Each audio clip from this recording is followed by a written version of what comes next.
Praise God! Sige po, inanyayahan ko ang lahat na tumayo.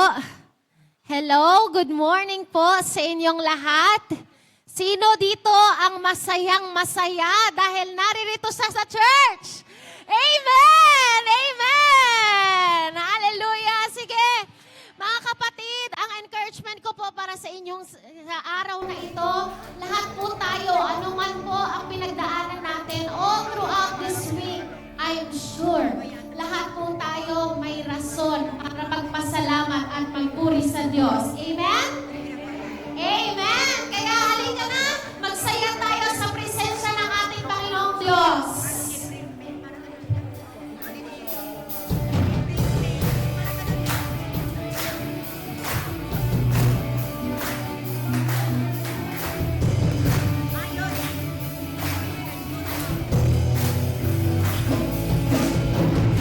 Sige pa!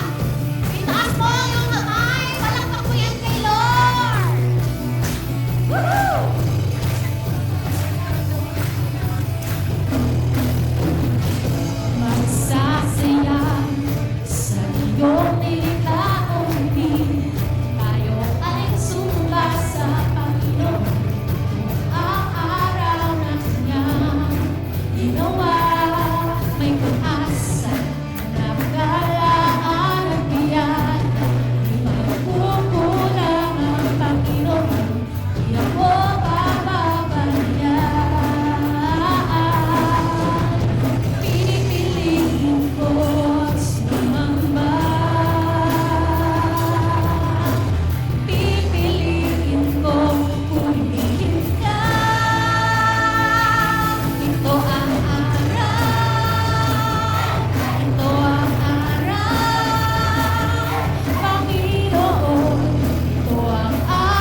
mga panalangin, ang ating mga awitin, ang ating puso. At patuloy po natin ideklara na sa ating buhay, siya lang ang nag-iisang Diyos at Hari. Hallelujah.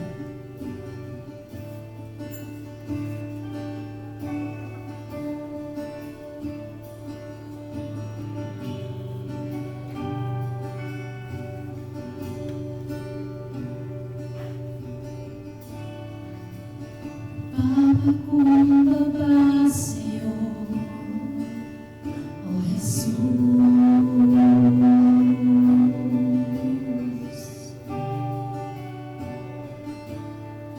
May dalang awitin,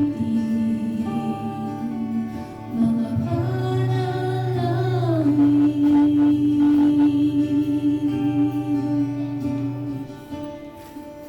nanlalapit sa'yo,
Ikaw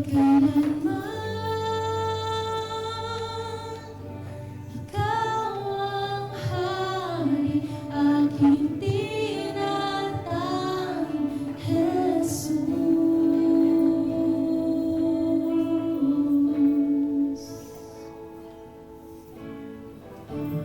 Pupurihin ka, O Diyos, ang aming alay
visit siya. Punuin mo kami, Panginoon, ng iyong kalooban, ng iyong puso, Panginoon.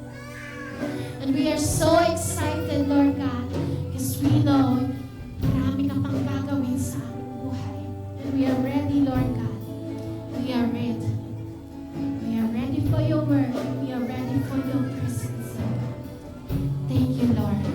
Purihin ka, Panginoon. Amen. Palakpakan po natin ang ating Diyos.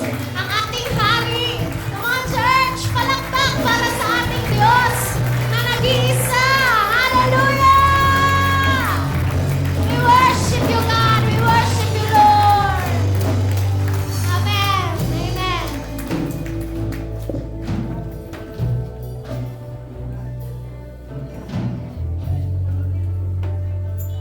So let us remain standing for our scripture reading.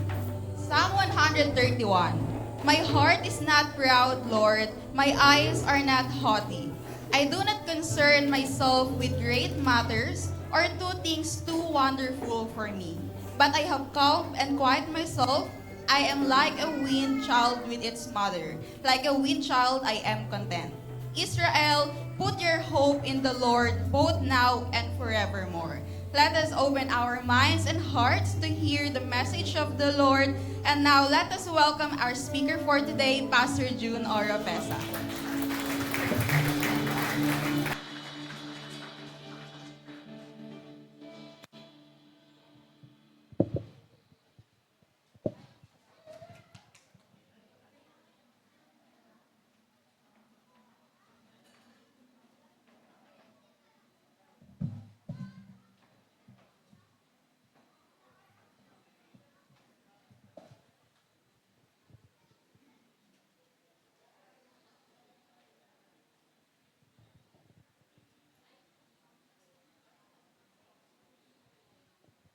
Isang pinagpalang umaga po sa ating lahat. Good morning. Good morning. Pwede bang pakilingon po ang inyong mga nasa paligid? Pakibati ng isang magandang umaga sa iyo. Ayan. Ngitian niyo po. Ayan. Sige po. Ayan. So, settle down muna po tayo. So, mga nagsisettle down pa. Hallelujah.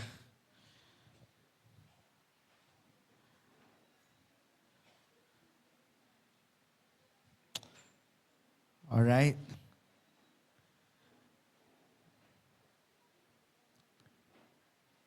Ang Diyos po ay mabuti. Amen.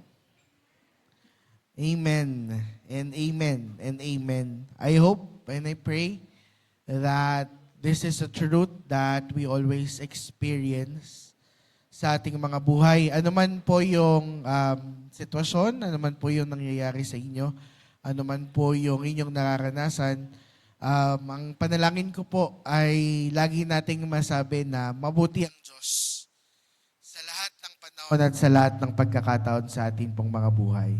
Sapagkat ito po ay isang pagtingin sa buhay na kung mamamaster natin, yan, mababawasan yung ating mga complaints, yan. Mabawasan yung ating mga inis, mababawasan yung mga sama ng loob natin. Kasi, ano man ang nangyayari, alam natin na mabuti ang Diyos. At ang Diyos na mabuti ang may hawak ng atin pong mga buhay. And now we are down to the last Sunday for this month of May. Yan. June na. Pasukan na ba? Pasukan na po ng ilang mga estudyante sa atin. Yan. Nag-ready na ba kayo? Nasa kami yung mga estudyante. Yan. Ready na ba kayo? Hindi pa. Parang bilis-bilis ng panahon, ano? Pero mukha lang po yung mabilis. Sa iba mabagal, sa iba mabilis. Pero ano man po ang estado ng ating buhay. Sa ibang mga nagtatrabaho, wala na kasi yung mga pasukan na ba, bakasyon ba. Kasi bukas papasok talaga ang mga nagtatrabaho.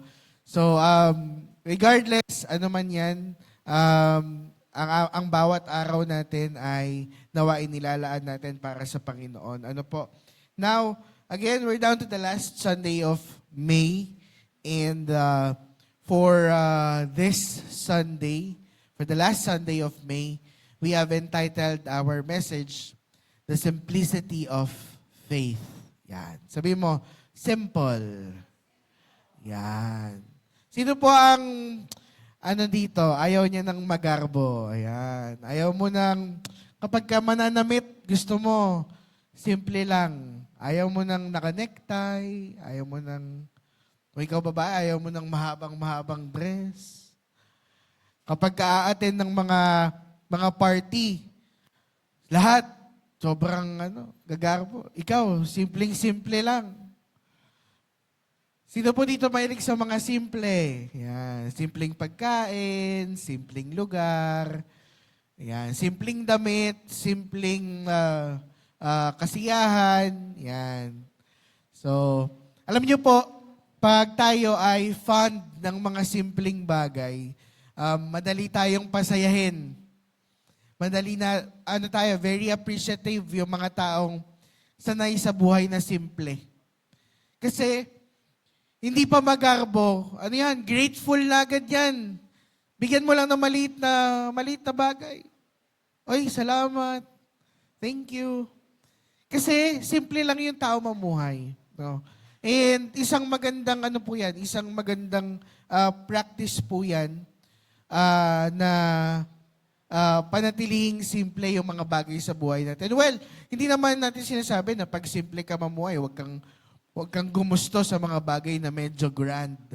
Okay? So maganda ma-experience din natin paminsan-minsan, no? Kami po ng aking asawa, ayaw namin nung una ng mga steak, yung mga ganyan. Ang pinaka-steak namin, burger steak sa Jollibee. Yan. Pero eventually, nag-try kami, sumubok kami. Ano bang lasa nito? Ano bang pakiramdam nito? Matigas pala to.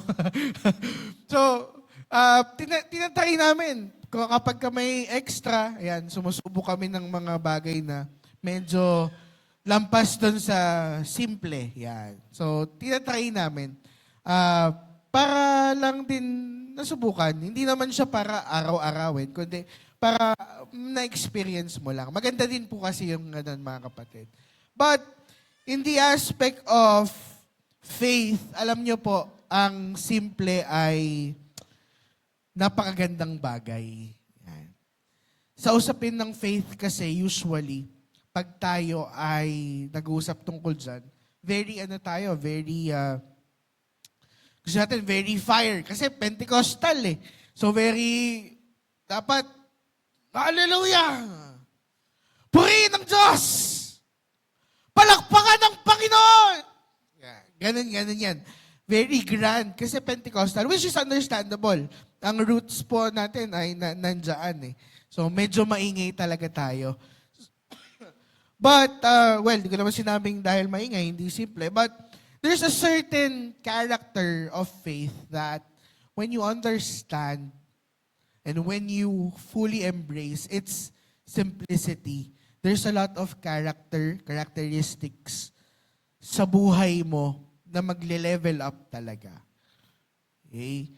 And before we dig into Psalm 131, let's just have a quick prayer. Sandali lang. Panginoon, maraming salamat sapagkat binigyan mo kami ng pagkakataon na sambahin ka. Isa pong pribilehiyo ang magkaroon ng pagkakataon na purihin ng Diyos na tulad mo, Panginoon. Salamat sapagkat ikaw ay Diyos na hindi nagbabago at ang pag-ibig mo sa amin ay nananatili. Panginoon, sa oras pong ito, dalangin po namin na buksan mo ang aming mga puso at isipan at tanggapin namin ang iyong salita at baguhin kami nito upang kami ay maging tulad ng nais mo para sa amin, O Diyos. Patuloy mong pagharian ng aming buhay. Maghari ka, O Diyos. Ito po ang aming panalangin sa pangalan ni Jesus. Amen. Amen. Amen. In Psalm 131, this was composed by King David. Sabi dito, my heart is not proud, Lord. My eyes are not haughty. I do not concern myself with great matters or things too wonderful for me. But I have calmed and quieted myself. I am like a weaned child with its mother. Like a weaned child, I am content. Israel, put your hope in the Lord, both now and forevermore. Upon doing research, ito po ay sinulat ni David. Possibly isinulat ni David in two instances.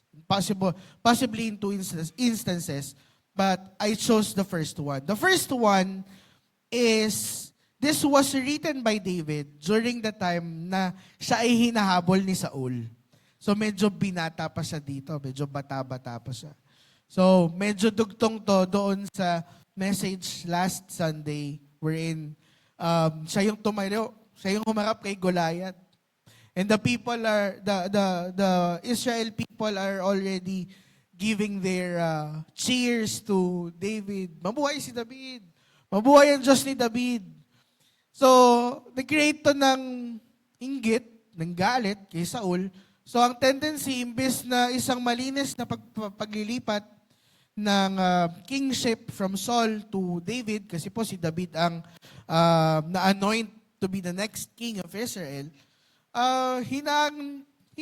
hinahunting ni Saul si David.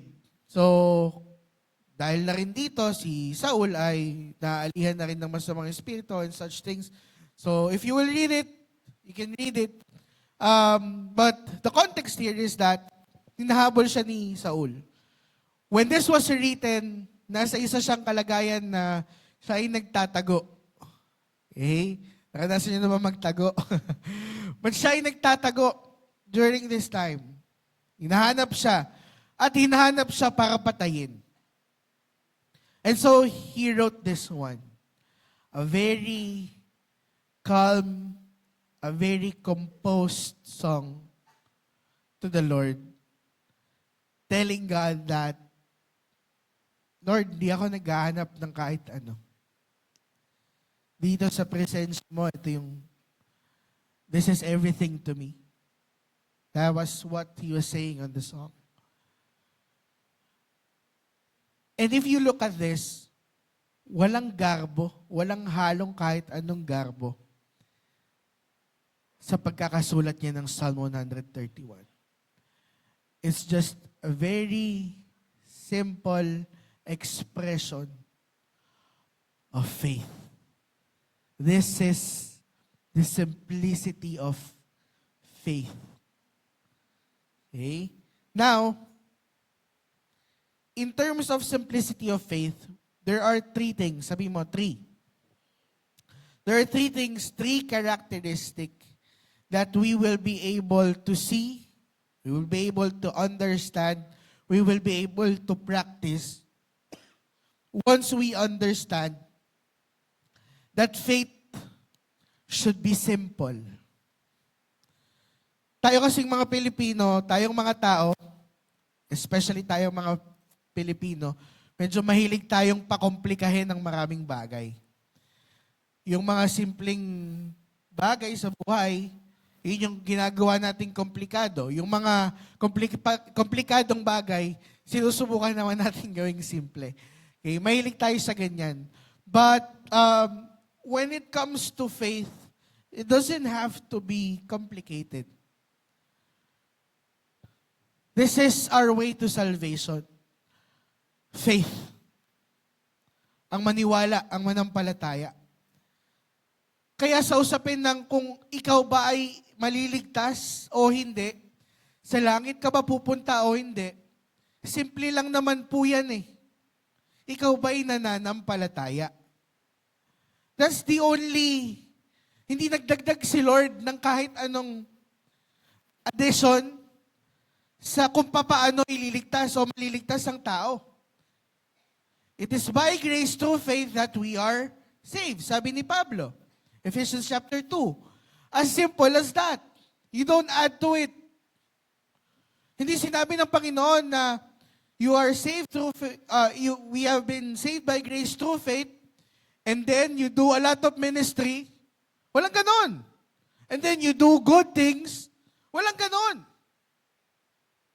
So sa usapin ng kaligtasan, simple lang at isa lang ang kailangan natin. At yun ay faith. Sabihin mo, faith. Kaya, we tend to complicate faith sometimes kasi hindi matanggap ng mga ego natin bilang mga tao, na simple lang yung nire-require ng Diyos. Akala kasi natin all this time, kailangan natin mahirapan. But no. God simplified this for us. Kasi alam ng Diyos na hindi natin kaya pag dinagdagan niya pa. Well, in fact, faith na nga lang, minsan gumigewang pa tayo eh. Di ba? Faith na lang, gumigewang pa tayo. Eh, paano kung dagdagan pa ni Lord? Buti na lang, hindi. That's why faith should be simple. And let's talk about the 3 things that we can see, we can adapt, we can have in our lives when we understand that faith is simple, when we understand the simplicity of faith. Number 1, when you have a simple faith, you learn to be humble.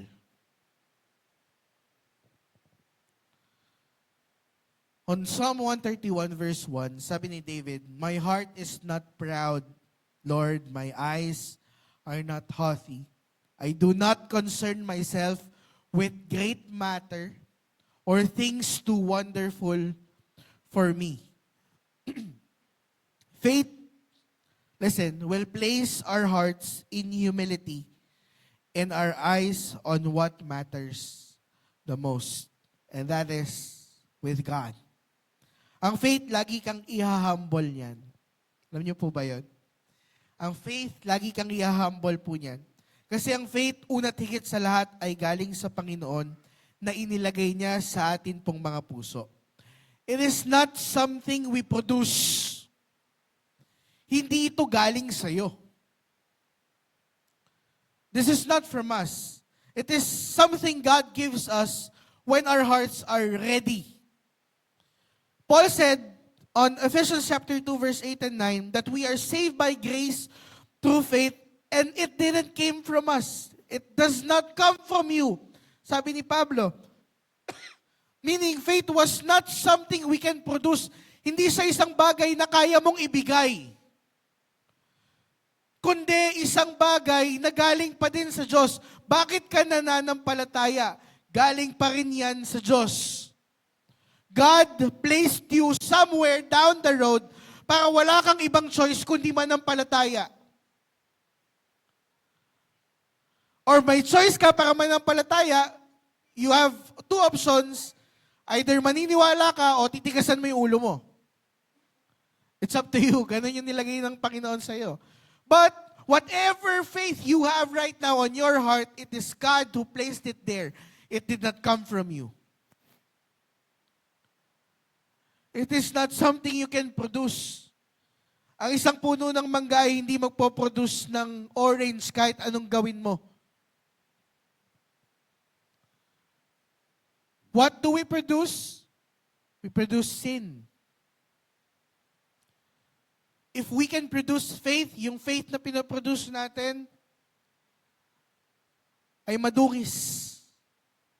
May bahid ng kasalanan. Bakit? Kasi tayo ay makasalanan. Do you get it? We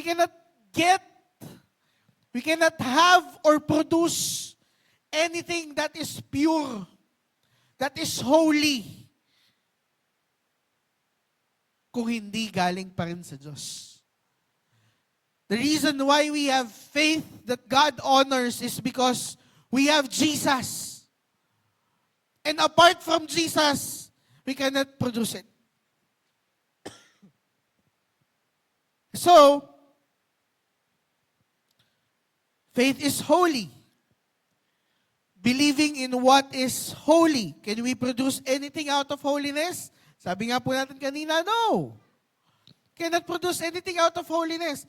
Kasi ang kabanalan na meron tayo galing kay Jesus. Wala tayong holiness apart from Jesus. Si Jesus lang ang dahilan kung bakit may kabanalang nakikita sa buhay po natin. Si Jesus na visible sa atin pong mga buhay, and apart from Him, you cannot produce it. Kaya siya humbling. Kaya nakaka-humble ang pananampalataya. Kaya ka idinudulot nito na magpakumbaba. Minsan, kaya tayo yumayabang, kaya yumayabang ang isang Kristiyano, kasi akala niya siya yung banal. Akala ng isang Kristiyano, banal siya. Wherein, akala ng Kristiyano, again, sabi natin, akala ng isang Kristiyano, banal siya. Akala ng isang Kristiyano, may kakayahan siyang mag-produce ng sariling kabanalan. Wherein, wala pong ganun. We cannot do that. Kung kaya mong mag-produce ng kabanalan sa sarili mo, ikaw na lang ang ipapako natin. Kasi kaya mo naman pala mag-produce ng kabanalan.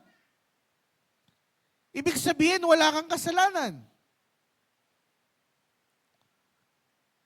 If faith is from us, it is not humbling us. Pansinin nyo, pag galing sa atin yung isang bagay, hindi to humbling. Nagdudulot minsan ng kayabangan kasi galing sa'yo. Or, ang thought mo, galing kasi sa'yo. Kaya nagkakaroon ng kayabangan sa isipan natin. Kaya nagkakaroon ng kayabangan sa puso natin. Remember this, listen, the Father only looks at us because He sees Jesus. Kaya ka tinitingnan ng Ama kasi nakikita niya si Jesus. Hindi dahil sa ikaw. No? He looks at you because Jesus is there. Jesus is there.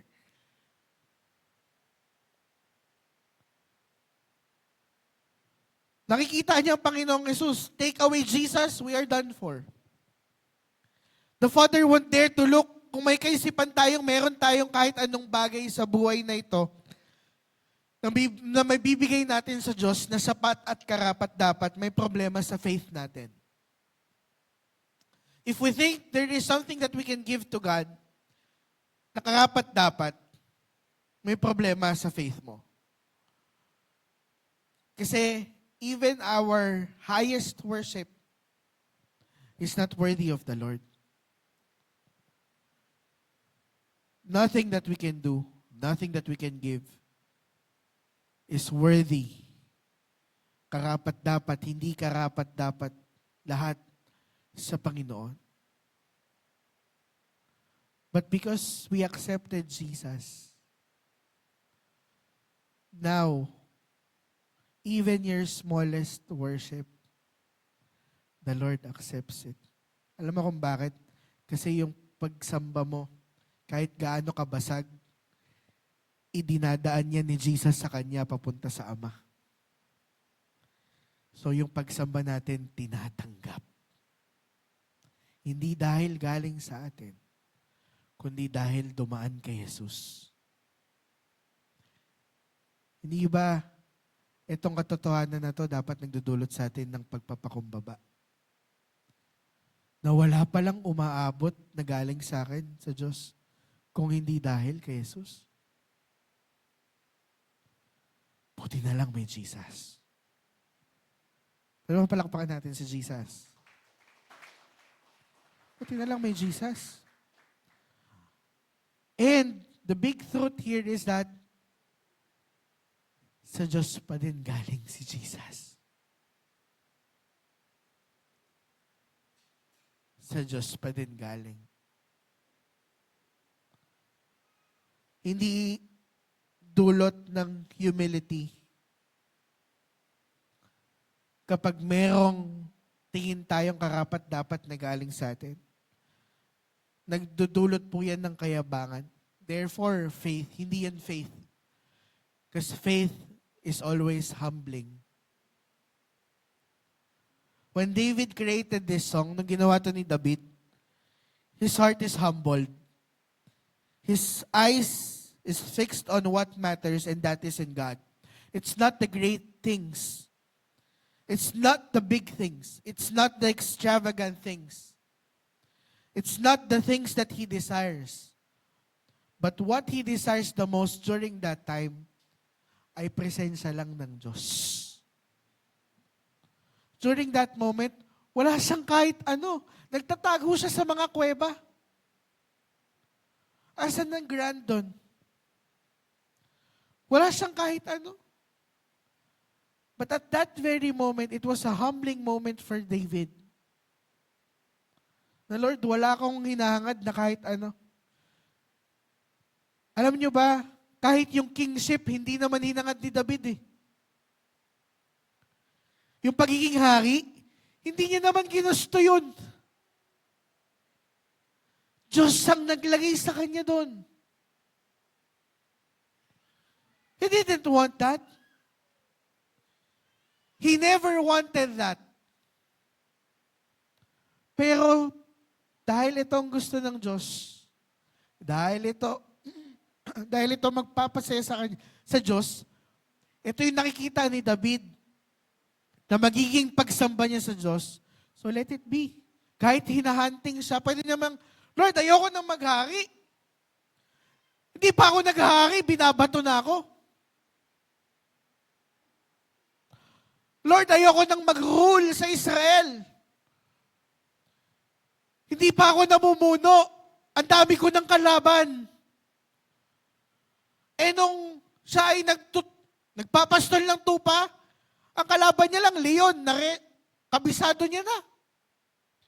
Kalaban niya lang, mga bear. Kasi kabisado niya na. Yun lang ang gusto niya. Is there anything grand about it? Nothing. Alam niyo kung anong gusto niya doon? Yung kalayaang sumamba sa Panginoon. Look how simple David's faith is. I don't want this. Hindi ito gusto ko. Gusto ko lang sambahin ka. Gusto ko lang yung presensya mo. Does your faith look like this? Lord, kahit wala nitong kayamanan, wala nang magarbong mga bagay, walang title, basta meron akong ikaw, all good. Okay na ako. Ito ka ba?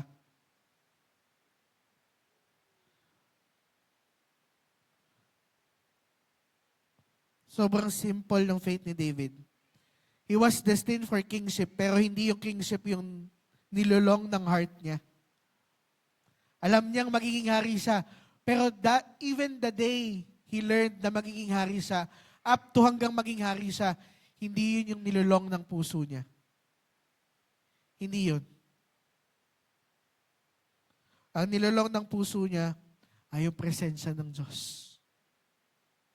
Yun lang ang nilolong ng puso niya. Does your faith look for what God can give? Ang hinahanap ba ng pananampalataya mo ay yung may bibigay lang ng Diyos? O tulad ni David, ang hinahanap ba ng faith mo ay ang presensya ng Diyos? What does your faith looks for? Sabi natin, number 1, the simplicity of faith makes us humble. Number 2, the simplicity of faith calms us. It gives us calmness. Verse 2, but I have calmed and quieted myself. I am like a weaned child. When its mother like a weaned child, I am content. Pag ang isang tao nakakilala sa Panginoon, very wild ang faith niyan. Very wild ang faith niyan. Lahat gagawin yan para sa Panginoon. Active yan sa lahat ng gawain. Sobrang committed yan sa ministries. Lahat ng ministries willing yan gawin. Bago eh. Nag-uumalab eh. Alam niyo po, nung unang beses, nung nakakilala ko sa Panginoon, sa camp, sa Wangis, nung nagtanong si Pastor Nat, kung sino sa inyo ang walang kasalanan. Nagtaas ako ng kamay. Akala ko wala akong kasalanan. Tapos, sabi ni Pastor Nat, sino sa inyo ang gusto magpastor? Nagtaas ako. Feeling ko kung mamimit ko yung ako years back, baka kinutusan ko yun eh. Alam mo ba yung sinasabi mo? Kasi nag-uumapaw eh. Init. Mainit. Mainit na mainit. Nasa camp. Kakalabas yan ng camp.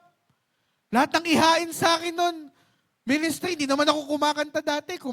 Bigla akong kumanta. Hanggang sa nidiscover kong kumakanta pala ako.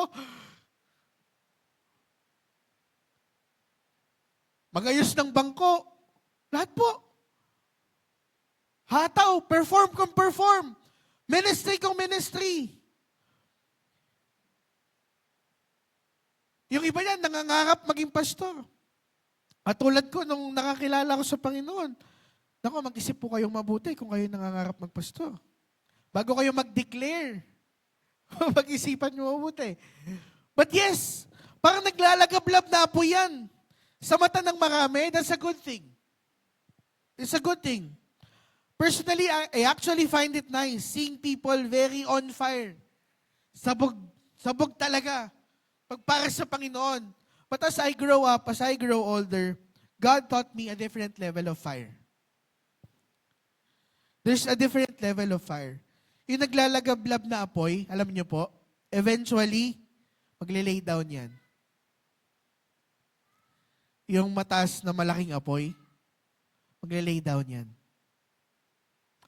In fact, minsan, lakas lang ng apoy. Pero yung nasa ilalim, puro mga tuyong sanga lang na maninipis, tuyong mga dahon lang. Pag ganyan lang ang apoy mo, wala. Eventually, mamamatay yung apoy mo. Pero, bonggang-bongga yan kapag naglalagablab. Ang taas ng apoy. But eventually, it will lay down. Bababa ang emosyon, mapapagod ang katawan, at isipan, then the reality will hit. Yan. Eventually, nawawala sa church. Eventually, nawawala sa Panginoon. You know what's the problem? Listen. The fire was uncontrollable. And anything that you cannot control ends up losing everything. Everything that we cannot control or anything that cannot be controlled ends up losing everything. Naubos ang apoy, nawala na. You know what? The problem is not the fire. Hindi yung apoy ang problema. The problem is, where was the fire used for? We're seeing a lot of young people, old people, middle-aged people, nakakilala sa Panginoon on fire. Pero nakikita lang natin silang on fire. What do we do with the fire? Anong gagawin sa apoy? Yan na lang? Tingnan natin at mamangha tayong lahat? And then eventually, mamatay yung apoy? Sa pag-iihaw po, sino mahilig mag-ihaw? Ako, mahilig ako mag-ihaw. Favorite ko po ang ihaw-ihaw. Pagka nagkakayayaan ng tropa, ihaw tayo. Sama mo ako dyan. So, mahilig ako sa ihaw. Mapapagkain or mapa ako yung magluluto, gusto ko pong ginagawa din siya. Pwede nyo po akong kunin taga-ihaw sa mga swimming nyo. Yan. Basta makikitchap ako dun sa sa liempo na. Sarap kasi nun eh. Pwede nyo po akong kunin taga-ihaw. Pag nag-iihaw, hindi ka gumagawa ng apoy sa uling mo. Tama? Hindi ka gumagawa ng apoy. Hindi ka gumagawa ng apoy sa uling. Anong goal mo sa uling? Ang goal mo sa uling, magbaga. Tama? Nagsasalang ka ba sino nagsasalang ng inihaw kapag nag-aapoy pa? Tutusukin ko kayo. Hindi ka nagsasalang. Di ba? Nagsasalang ka kapag wala na yung apoy. Nagsasalang ka kapag wala na yung apoy. Ang meron, baga na. Okay? Doon ka naglalagay ng mga iluluto mo. Kasi, ang nakakaluto ng iihawin, hindi apoy, baga. Tama? Tama po ba? Yun ang nakakaluto, yung live coals, yung embers. Steady embers. Mas matagal, mas useful, mas steady. Listen, sometimes we look for too extravagant things, too great things, too wonderful things. And God understands that. Alam ng Diyos yun, na mahilig talaga tayo sa mga bagay na grand. Mga kapatid, may gustong ituro sa atin ng Panginoon. Pag ang uling mo maapoy at nagsalang ka ng lulutuin mo, eventually, sunog yung labas, hilaw sa loob. Tama? Tama po. Sunog sa labas, hilaw sa loob. God understands when we explode for the first time. Pag tayo nakakilala sa Panginoon, nakikita niya yan. Bombang sumasabog yan. And then when we burn so much fire, gusto rin naman ng Diyos yan. Nakikita niya yan. But what God wants for you ay tulad ng isang baga. Ayaw niya nung sabog na apoy. Gusto niya para kang baga. Bakit? Kasi mas matagal, mas useful, mas steady, mas nakakaluto, mas may pakinabang. Minsan hindi apoy na malaki yung kailangan mo. Baga lang. Sabi mo sa katabi mo, baga lang kapatid.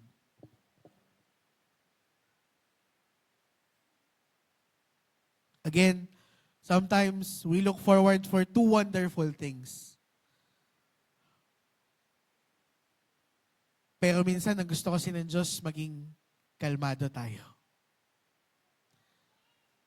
Hindi nagwawalang apoy, kundi isang kalmadong apoy. Yun yung gusto ng Diyos.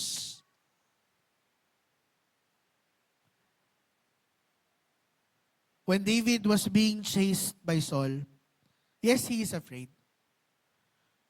Yes, he is scared. There are a lot of psalms, mababasa natin na psalm, wherein David expresses his fear. Tao si David, natatakot. Tao si David, natatakot. But you know what? One thing for sure is that David is calm. Kalmado si David. Alam niyo, sa sobrang kalmado niya, nagkaroon nga ng pagkakataon na pwede niya nang sibatin din si Saul. Habang nagsisiyar si Saul, sa sobrang kalmado niya, hindi alam ni Saul na nakarating si David sa isang lugar na pwede siyang sibatin at nakaalis siya sa lugar na yon nang hindi nalalaman ni Saul. Ganun siya kakalmado. Sometimes, calm is deadlier than a big fire. Minsan may mga taong tahimik lang sila kahit nagkakagulo ang lahat. Yung mga taong yan, very wise people yan. Kahit nagkakagulo ang lahat, sila inihahanda lang nila ang sarili nila sa panahon na kailangan nilang kumilos at kumalaw. Because they have that very simple faith. Very, very simple faith. Sabi niya sa Psalm 131, I have calmed and quieted myself. Sabi ni David. David was able to calm himself because he knows. Bakit niya nakalma yung sarili niya? Listen, because he knows who called him. Kilala niya sino tumawag sa kanya at kilala niya kung sino ang kasama niya. Alam niyang Diyos to. At hindi ako pababayaan nito. Kaya sa kalmado. He can be a fire that consumes anything. Bakit? Pinangakuan ng Diyos eh. Pinangakuan siya ng Diyos, nasasamaan siya ng Diyos. But in those moments, he chose to calm himself and be contented on what God is doing. Minsan, ang simpleng pananampalataya ay nagre-require sa atin na gumawa ng wala. Sa mga panahon na lahat nagkakagulo, sa lahat ng panahon, lahat nagpapanik, sa lahat ng panahon na ang mga tao ay nahihirapan, the simplicity of faith teaches us to be quiet and be calm and to just simply trust on what God will do. And that's okay. Minsan okay lang na wala kang gawin. Amen? Minsan ang dami mong ginagawa. Ang dami mong ginagawa. Lahat ginagawa mo. When in ang gusto lang ng Diyos, you just simply believe in me and let me do what I will do. Watch and be amazed. Kaya tayo stressed. Because we try to do all things. All at once. Lahat. Gagawin ko lahat. Gagawin ko lahat.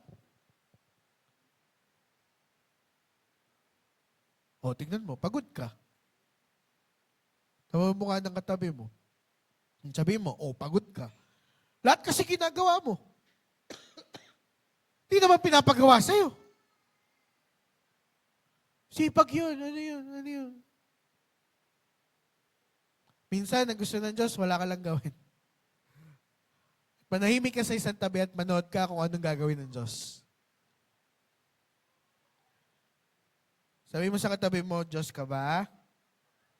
Hindi, di ba? Quiet ka dyan. Kung ikaw ay currently bumabalik sa Panginoon, nawala ka, ngayon, bumabalik ka. Listen, baka kaya hindi ka makabalik kasi nagtatry kang hanapin yung apoy na meron ka bago ka mawala. So, laki-laki ng apoy. Hinahanap mo, hindi na ako makabalik sa Panginoon kasi wala na ako ng malaking-malaking apoy. Baka yun ang hinahanap mo.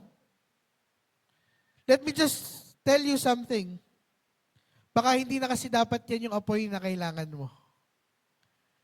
Baka hindi na kailangan din ng Diyos na naglalagablab ka.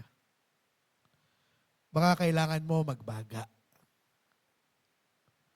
Baka baga lang yung kailangan mo. Hindi pa visible yung apoy doon, ha? Pero baka yun yung kailangan mo. Faith doesn't always have to be a flame that burns everything. Faith, most of the time, should be calm, useful, and consistent. Calm your fire. Calm your fire. Let it be a consistent ember that you can offer to God. Last but not the least, number 3, hopeful. David, on his Psalm 131, he said, Israel, put your hope in the Lord both now and forevermore.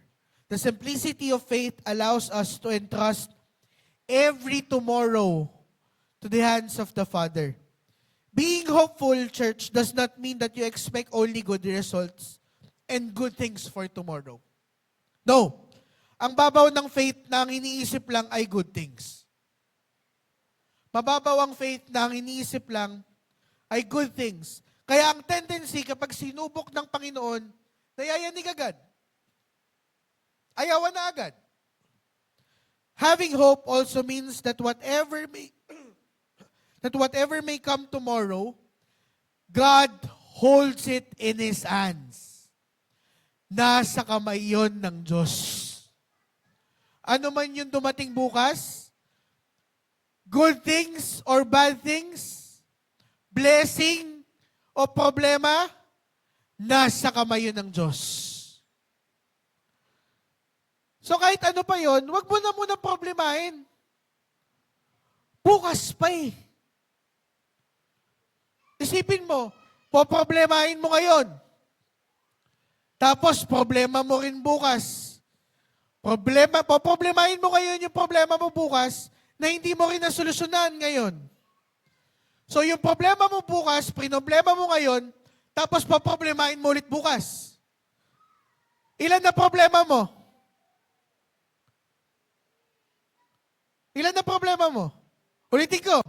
Yung problema mo kahapon ay bukas, pinoblema mo ngayon. May problema ka ngayon na hindi nalulutas. Yung problema kahapon, sinusubukan mong lutasin, hindi mo rin nalutas ngayon. Inabot ka na ng bukas. Ilan na problema mo?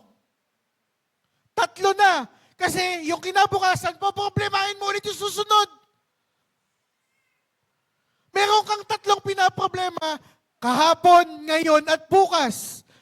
Eh kung nagtiwala ka kay Jesus, kahapon, ngayon, at bukas, wala kang problema.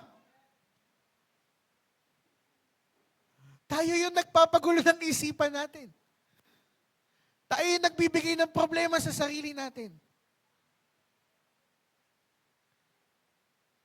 Huwag po natin bawasan natin ang ating problema. Huwag mong problemahin. Tulad doon, hindi ko pinoblema. Listen, church. Having hope and being hopeful doesn't mean that everything will go according to what you want.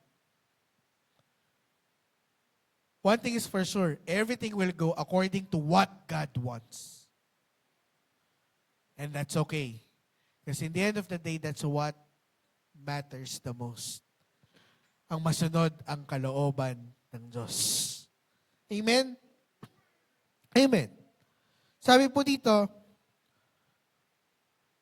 sabi po ng Romans chapter 8 verse 28, and we know, yan, that in all things, God works for the good of those who love Him, who have been called according to His purpose.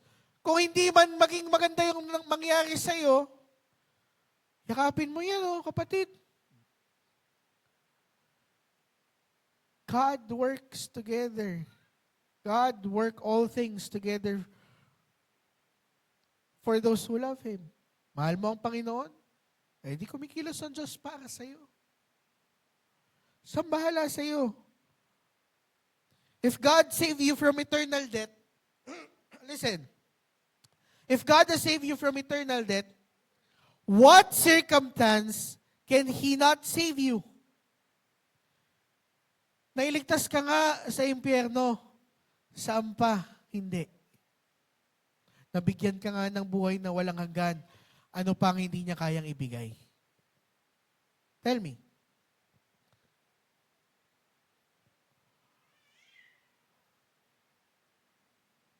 Isn't He powerful enough to turn what is bad to good for you?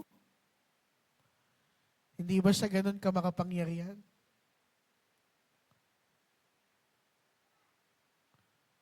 Don't worry, but be hopeful. Sabi mo sa katabi mo, be hopeful. Punuin mo ng pag-asa, buhat sa pananampalataya ang iyong puso. When David was hiding from Saul, again, natakot po siya. Pero ang pag-asa niya ay nasa Diyos. May pangako ang Diyos sa kanya. At yun ang pinaniniwalaan niya. Kaya siya hopeful. Ikaw, may pinangahawakan ka bang pangako ng Diyos? Meron ka bang personal covenant sa Panginoon na backed up ng salita ng Diyos? Kung may pangako at pagkakatawag sa iyo ang Panginoon, asahan mo hindi ka niya pababayaan dyan. Isa pa mga kapatid, bonus lang po lahat ng meron tayo sa mundong ito. Let me remind you again and again, everything is just a bonus. Bonus lang po ang lahat ng ito. Hindi ka taga dito. Hindi ka taga dito. Taga-langit ka. Ikaw ay citizen ng langit. So bakit nalulungkot ka kung hindi ka magkaroon ng sports car na red? Bakit ka nalulungkot kung hindi ka magkaroon ng magarbong bahay? Bakit ka nalulungkot kung hindi ka maging milyonaryo? Hindi naman po yun imposible, pero hindi po yun ang minamahal. Hindi yun ang priority. Kung makamit mo man, salamat sa Diyos, bonus. Pero hindi ka taga dito. Iiwan mo rin yun. Mabubulok din yun. Mauubos mo din yun. So okay lang. Sabihin mo sa katabi mo, hindi ka taga dito. Tagalangit ka. So lahat ng bagay na pwedeng mangyari sa iyo, dito sa mundong to, daanan mo lang. Kasi hindi naman yan yung dulo. Hindi yan ang dulo mo. Ang problema sa atin, pag may dinadaanan tayo na hindi natin gusto, or minsan gustong-gusto natin, tumitigil tayo doon. Mali. Huwag ka tumigil doon. Gumalaw ka. You move forward. Humihinto ka kasi. Sabi mo sa katabi mo, humihinto ka kasi. Huwag ka tumigil, kapatid. Kaya ka nahihirapan kasi tumigil ka, huminto ka, hindi ka para doon. Hindi yun ang endgame mo. So move forward. Huwag kang huminto. Si Jesus ang dulo mo. Amen? But that's what is best with Jesus. Kapag siya ang dulo mo, hindi yung dulo. Yun ang umpisa ng walang hanggan. So let's be hopeful. Let the simplicity of faith create a hopeful heart in you. Amen? This is where I will end. Faith should be very simple. Sabi mo, simple. Yeah. It only becomes complicated depending on our situation. Pero wag mong hahayaang ang sitwasyon mo ang mag-aalis ng pananampalatayang inilagay ni Lord sa puso mo. Pwedeng ma-shake ang faith. That's for sure. It will be shaken. Lahat naman ng tunay tinitesting eh. Gusto mo malaman kung tunay? Testingin mo. Gusto mo malaman kung totoo? Subukin mo. Lahat ng bagay na totoo ay matetesting mo o pwede mong subukin. At dapat na tinetesting para malaman mo kung totoo. The same goes with our faith. Is our faith genuine? O faith-faithan lang? So let it be tested. Hayaan mong subukin ng Diyos. Para makita mo at malaman mo, totoo ba yung faith ko? O may kailangan akong gawin para maging totoo? Kasi as of the moment, hindi. Pwedeng ma-shake po yan. Pero listen, kapag andyan ang faith totoo at simple, kahit ma-shake yan, hindi yan bumibitaw. Kasi ang faith ay hindi kasing komplikado ng iniisip mo. Tayong mga tao lang naman nagpapakomplikado niyan. Faith is simply believing in God, believing in Jesus, that He died to save us and gave us everlasting life. And this faith is not from us, but given by God Himself.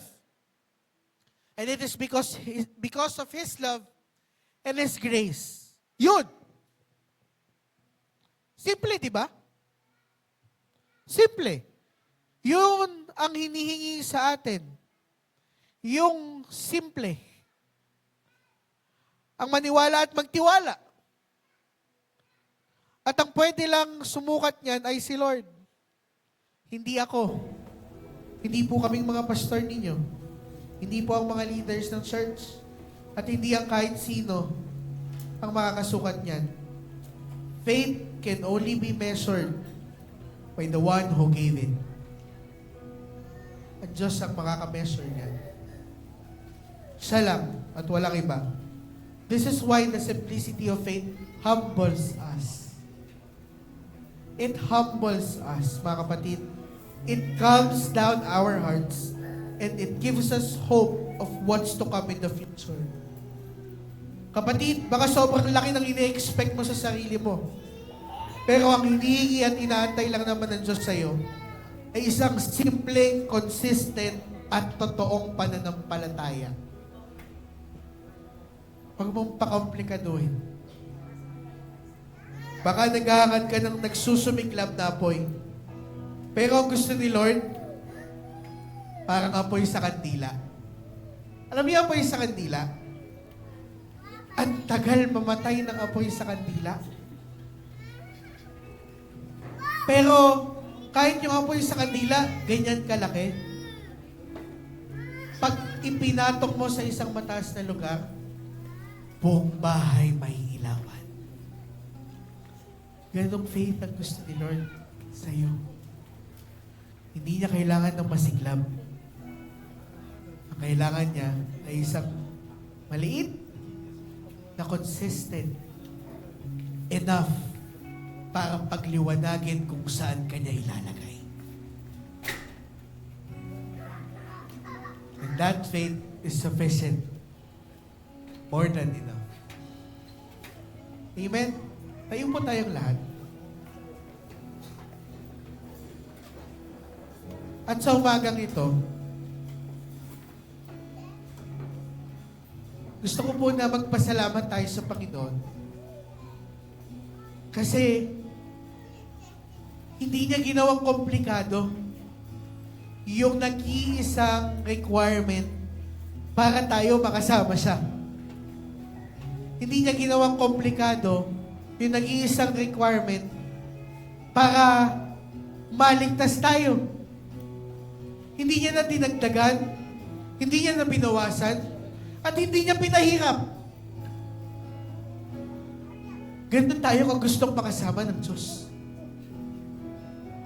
Ganun niya tayo kamahal. So, we praise God for this. Amen? We thank God for this.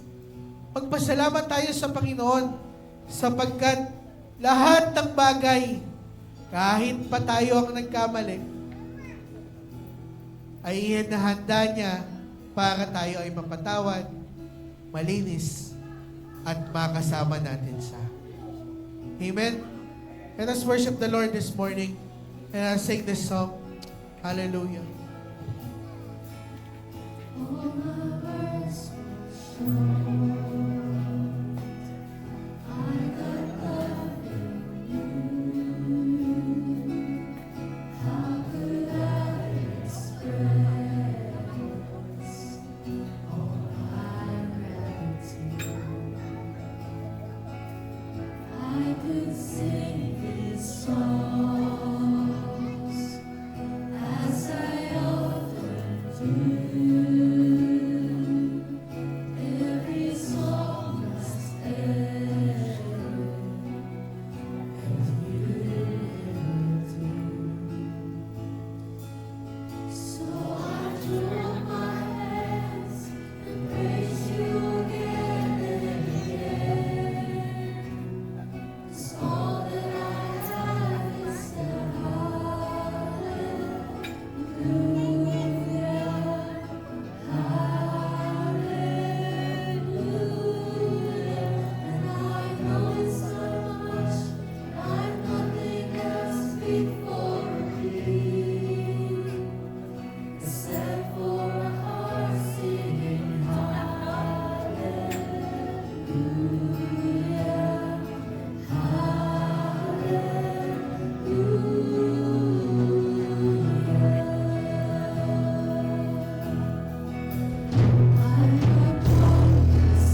it's not much, but nothing else before me, except for a heart singing hallelujah,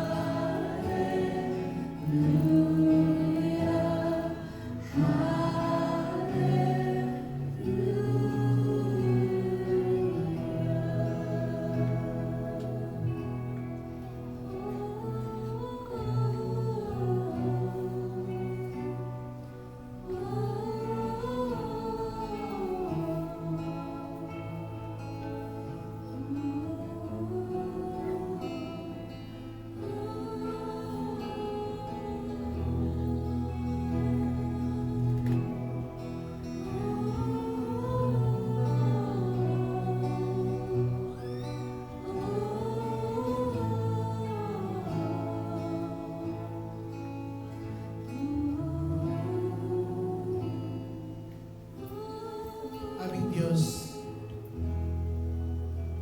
kami po ay lubos na nagpapasalamat.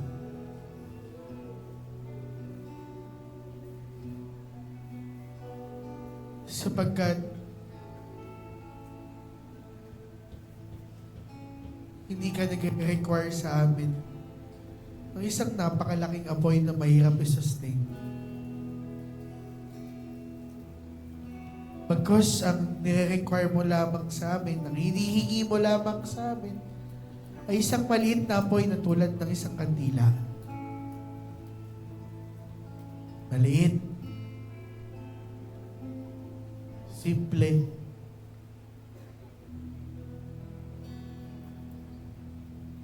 Walang kabangha-bangha kung tititigan. Subalit consistent. At kagamit-gamit para sa iyo. Salamat, Panginoon. Dahil hindi ka humihingi sa amin ng mga bagay na hindi namin kaya. Sapagkat alam mo na wala rin naman kaming kayang ibigay na hindi galing sa iyo, Panginoon.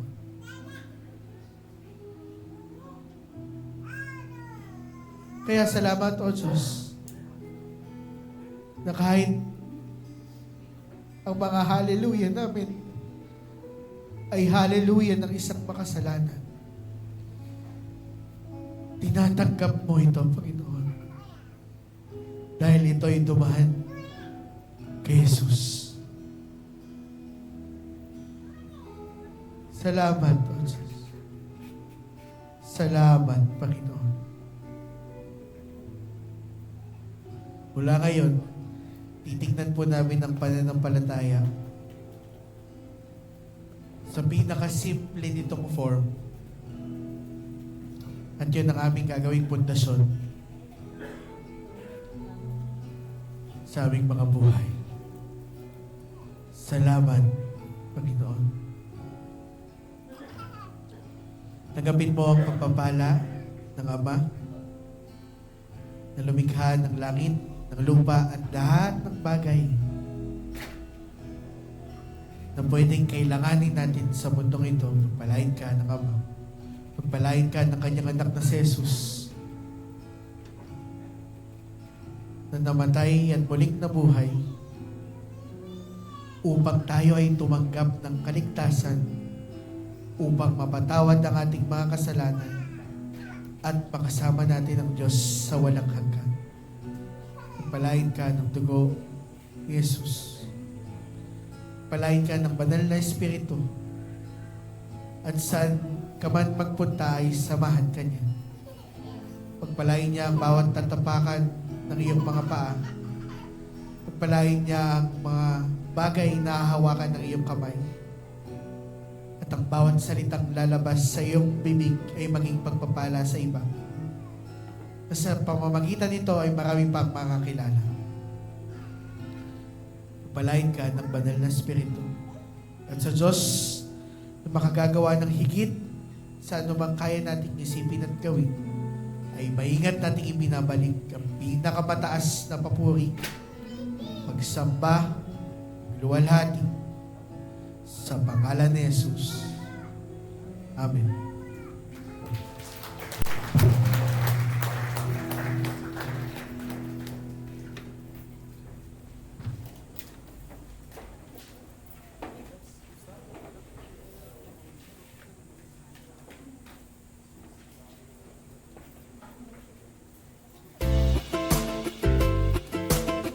Ikumpara natin dito sa baso ng tubig ang ating pananalapi.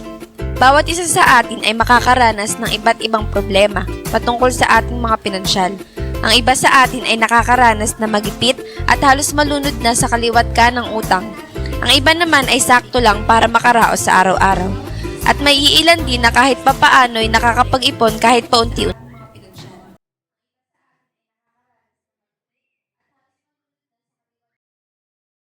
Tayo ng ikapu kapag marami tayong sobrang pera at di na nakakapagbigay kapag gipitan na. Ang aklat ng kawikaan ay nagbibigay sa atin ng matinding kaliwanagan patungkol sa ating pagbibigay. Sinasabi sa kawikaan 11:24 na ang taong mapagbigay ay lalong yumayaman, ngunit naghihirap ang tikom ng mga kamay.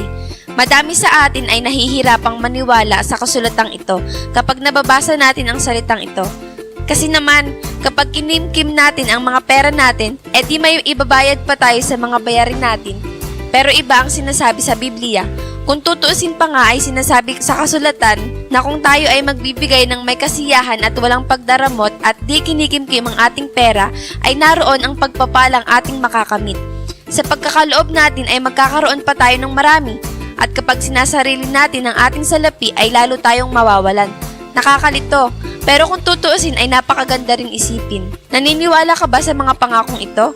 Naniniwala ka ba na higit na pinagpapala ng Diyos ang mga taong nagkakaloob sa kahit anong kalagayan sa buhay? Isa ito sa mga bagay na sinasabi ng Diyos na siya ay subukin.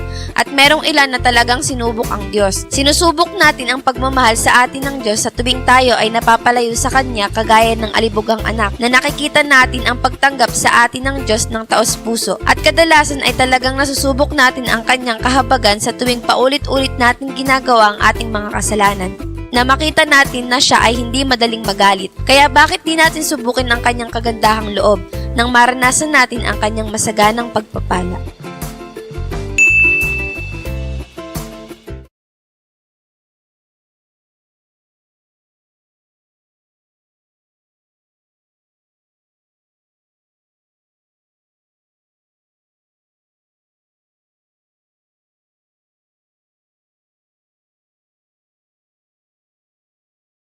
Hawakan po natin ang ating mga kaloob and let us pray. Panginoon, thank you po for this day. Inilalapit ko po ang mga handog at kaloob namin sa iyo. Patuloy mo pong buksan ang aming mga puso sa pagbibigay. Lord, you have commanded us to honor you with our wealth, and I pray that you will be honored greatly today as we give to you what is yours. Bless these cheerful givers and bless our tithes and offering. We thank you, Lord. In Jesus' name we pray. Amen. So dadaan po tayo sa gilid at sa gitna naman po ang balik sa kanilang mga kinakaupan. Happy giving po!